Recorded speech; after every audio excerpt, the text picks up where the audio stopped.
The Great Ottoman Empire did not fall on the battlefields. It was defeated in bank halls.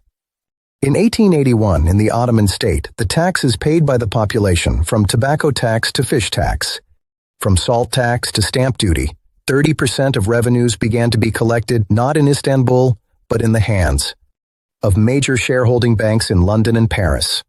This is the story of the first and greatest pitiful real debt trap in modern history. It is a lesson in how an empire was occupied without using weapons, without firing a single bullet, without sending a single soldier. You can support more videos like this by subscribing to our channel. The mid-1850s. The Ottoman Empire still looked powerful from the outside. From the outside, lands stretching from the Balkans to Yemen, from Baghdad to Algeria. The Sultan sat in Topkapi Palace in Istanbul, a dynasty of 400 years, a power that Europe feared. But the reality was very different from this. The West was industrializing and developing day by day. Britain and France were building steam engines, factories, railways. The Ottoman economy, however, was still frozen in the Middle Ages. Peasant economy, hand looms, wooden plows, plowing the land with livestock. The treasury was always running deficits. The tax system was corrupt. Provincial governors pocketed half of the taxes they collected, half reached Istanbul. Bribery and the difficulty of state control over affairs did not fill the treasury. For centuries, Ottoman sultans had solved this problem in two ways. Either they devalued the money, or they confiscated the property of wealthy pashas. But in the 19th century, it became clear that these tricks no longer worked. The empire needed capital to survive. A modern army had to be established. Roads, telegraph lines had to be built. It was backward compared to Europe. This was its greatest fear. But Ottoman sultans had avoided borrowing from the West for centuries. There was religious and cultural resistance. Interest was forbidden. There was political fear, being dependent on Christian Europe. In 1853, the dam broke. Russia attacked Ottoman lands. The war for dominance over the Crimean Peninsula began. This was a war that the Ottomans could not face alone. Britain and France rushed to help. Of course, they weren't doing this out of love for the Ottomans. They feared Russian expansion. They had to protect the Ottomans, but not for free. Westerners sent armies and navies, but at the same time they sent something else. What could it be, in your opinion? Bankers. The war cost the Great Ottoman treasury millions of gold liras, and they had to pay soldier salaries, cast cannons, equip ships. Weapons and ammunition had to be bought for the army, but there was no money. Sultan Abdülmecid was desperate. He couldn't do anything. His advisors told him there was no other choice. To save the empire, you must break the old taboo. You must borrow from the West. Otherwise, the situation will get even more difficult. The Ottoman Empire, for the first time in 1854, signed the first foreign loan agreement with British and French bankers. To prevent panic among the people, this was presented as a lifeline, solidarity of allies against a common enemy. But in reality, it was the first link of golden chains. The loan terms were extremely harsh. The bankers knew that the Ottomans were a risky client. Therefore, they demanded a heavy price.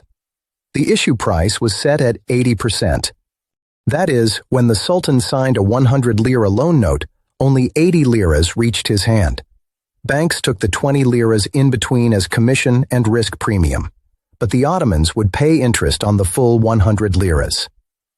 Can you imagine what this means? This was the original sin of Ottoman finance. Even less money than needed came into his hands, but he paid interest on the entire amount borrowed. But the cash that came to Istanbul seemed like a miracle. The army could be paid, the crisis was overcome, the Russians were defeated. The Sultan experienced a sense of relief and power. He had discovered a magic trick. By signing a piece of paper in London, he could bring piles of gold to Istanbul. The war ended in 1856, but the borrowing did not end. New era transition, slippery ground, dependency. The Sultan and Ottoman elites had tasted the forbidden fruit of easy credit.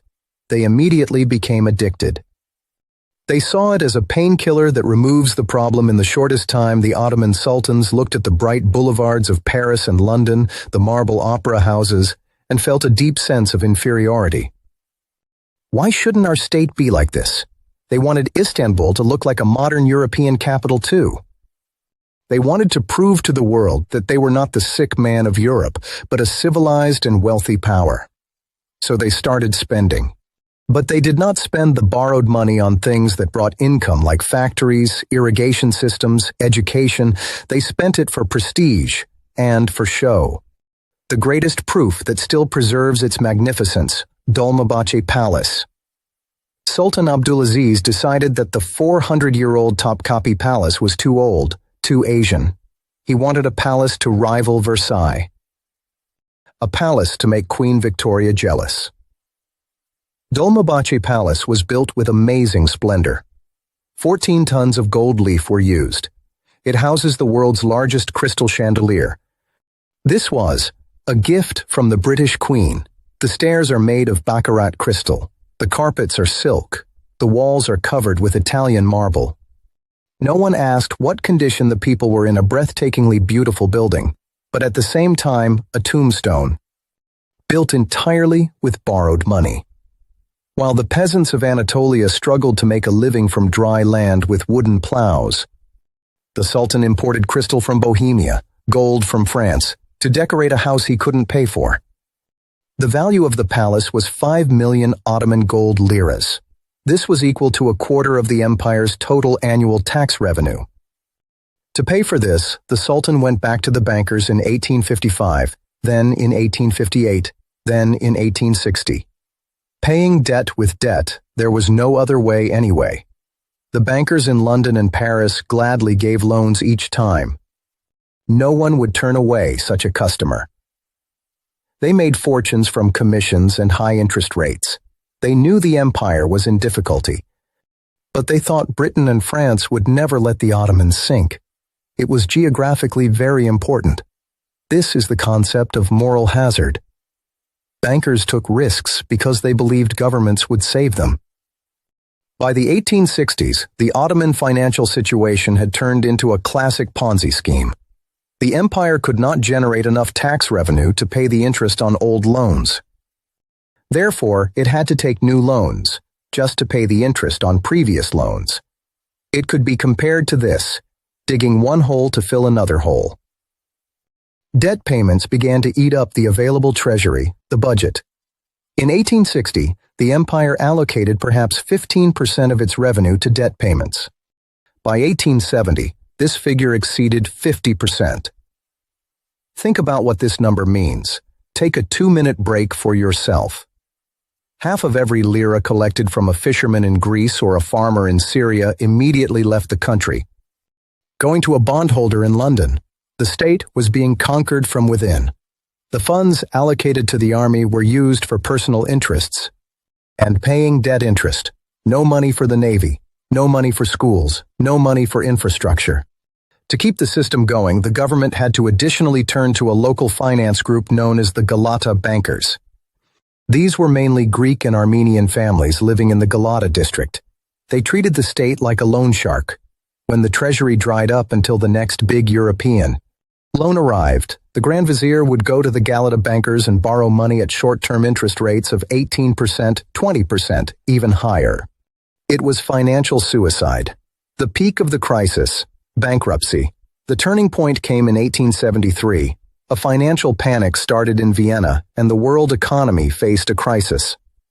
The economic collapse known as the Long Depression.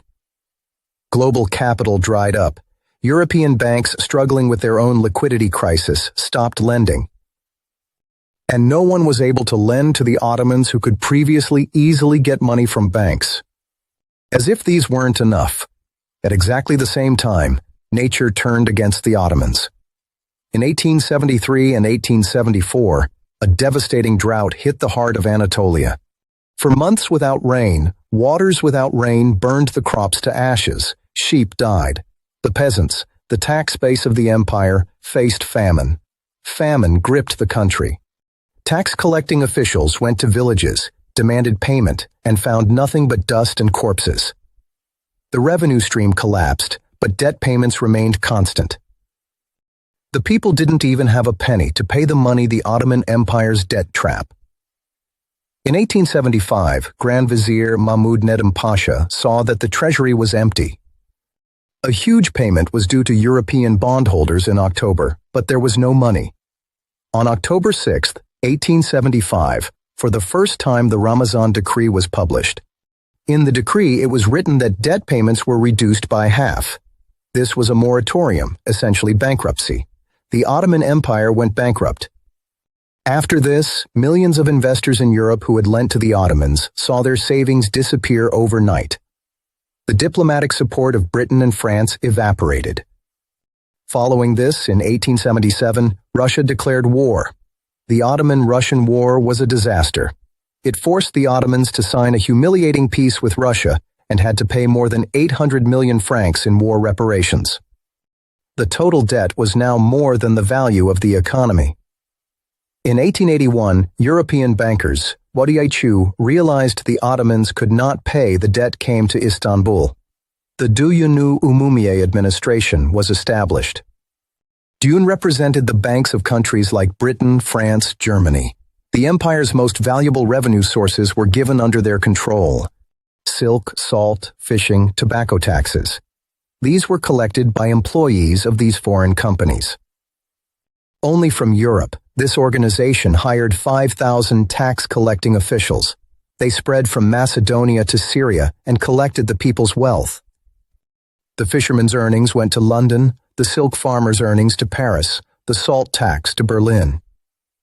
Between 1881 and 1914, Düyun collected approximately one-third of Ottoman revenue.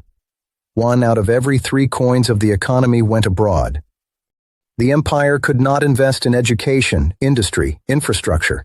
The Sultan became a puppet in his own home. He ruled, but Düyun governed. The road to final disintegration.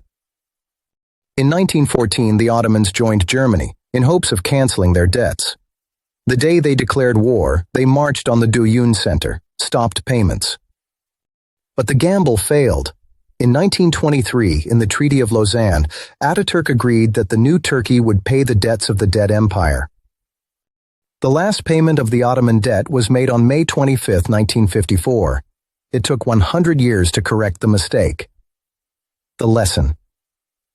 Financial dependence is the death of political independence. The British and French did not need to conquer Istanbul with soldiers. They simply waited for compound interest to do its patient work.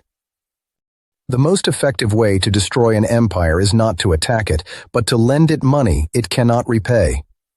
Europe's sick man did not die of old age. He was foreclosed on. Final ayah